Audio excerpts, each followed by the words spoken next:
Magising ka na sa katotohanan. Sa mundong ito, hindi lahat ng bagay na planuhin mo matutupad. At habang tumatagal ang buhay mo sa mundong ito, matututunan mong tangi ang sakit, paghihirap at kawalang saysayang meron sa realidad kung saan tayo nabubuhay ngayon. Makinig ka. Sa mundong ginagalawan natin kung saan merong liwanag, siguradong meron din dong anino, hindi mawawala yon. Hanggat merong namumuong konsepto tungkol sa mga matagumpay na nilalang, siguradong meron din mga talunan. Ang makasariling paghahangad ng kapayapaan ang magbibigay daan sa mga tigmaan. Nabuo ang galit at puot para maprotektahan ang pagmamahal.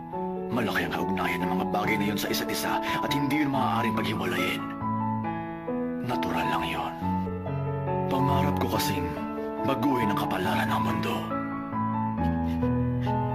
Mundong puno ng mga matagumpay na tao. Mundong pinaghaharian ng kapayapaan. Mundong nababalot ng pagmamahal.